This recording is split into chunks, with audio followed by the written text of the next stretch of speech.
Have you ever robbed a bank? Actually, I hope none of you have. Because that would be really awkward if I'm talking to you about robbing a bank, about a documentary about robbing a bank.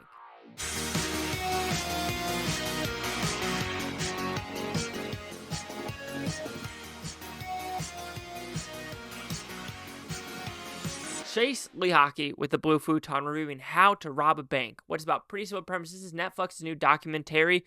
I always say I'm thinking I'm saying that name wrong. Anyway, this is about a bunch of bank robbings that occurred in Seattle in 1990s. Apparently, Seattle was like the hub of robbing banks because at that time, Boeing went there, Microsoft was going there, and that was just like, I would say, the tech capital of the 1990s, and a lot of money was getting flown or funneled through and throughout.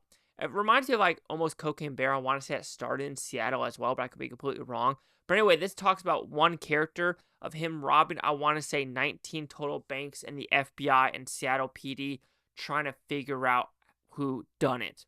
So, did I like this documentary? I thought it was a really good one. How it was filmed was different. They did so many mixes of like cartoon elements, real life elements, and interviewing friends, people involved, the FBI, cops, tellers, news reporters during the time. So I thought, you know what? This is really good. It's very interesting when you think about the psyche of some of these people as well as what people think. So this cat who decided to do this, apparently, I wouldn't say he was a hippie, but we'll go with a hippie, right? And I guess when watching Point Break and Heat and those type of movies, he thought, you know what? I could do this, and he needs some adrenaline in his life. Well, of course, before doing that, he apparently cooked the best meth ever, and then he got caught by the University, Evergreen College or whatever, and they're like, you can never come here again, period. And apparently this guy is like, I want to say borderline genius, but I guess what it is attention span of like, he could be a doctor, he could be a lawyer, he could be anything he wants, but it wasn't as thrilling as he wanted to be. Like, he was so close to like finish something, but he has to go to something else. It seemed like that is his personality. The only thing he actually finished was his treehouse, which is a pretty badass freaking treehouse. I'll give it that.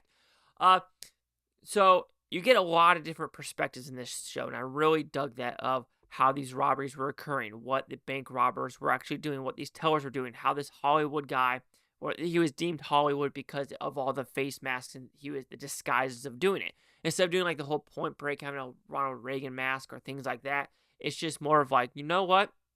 Just, he does not look like who he is.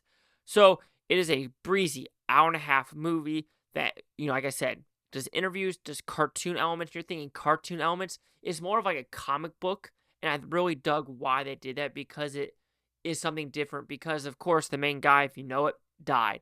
And I think that is the biggest fault of this movie is, I'm going to say it right now, I don't know if FBI and or cops have the same training, but military folks, right?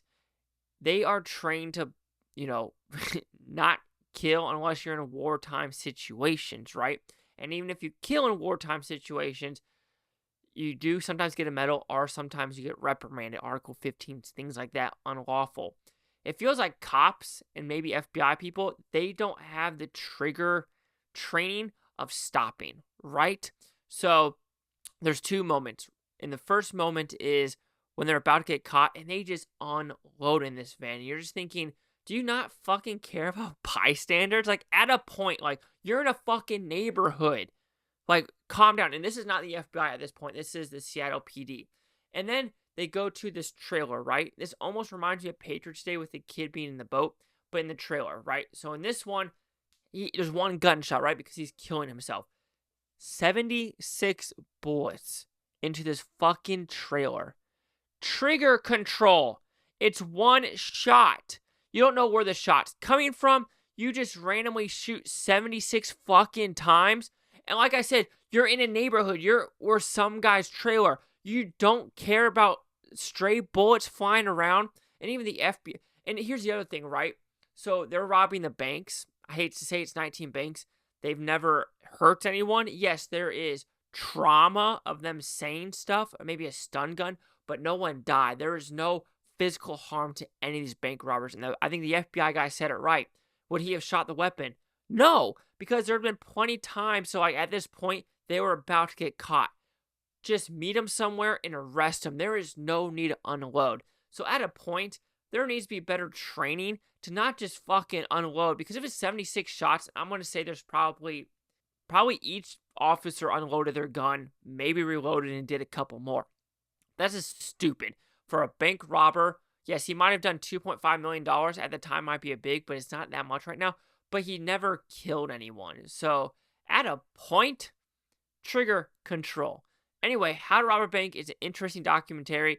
It really was fun how it was filmed, getting the information, and I really did dig what I was watching on the screen.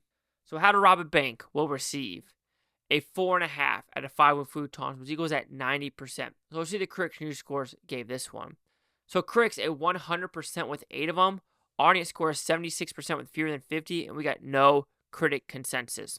So 190, 76. Chase Lee Hockey here with the Blue Futon. Like, comment, subscribe. One more thing is Futontopia. You Blue Futonians, thanks for watching. Have a great day. I don't care about today, tomorrow, week from now, month, or a year from now. Every single week, one of you. Peace and love. Peace and love. And simmer down. No needs to go tat, tat, tat, tat, tat, tat, tat. Just boom, boom. Boom, boom. Come on. It's not that hard.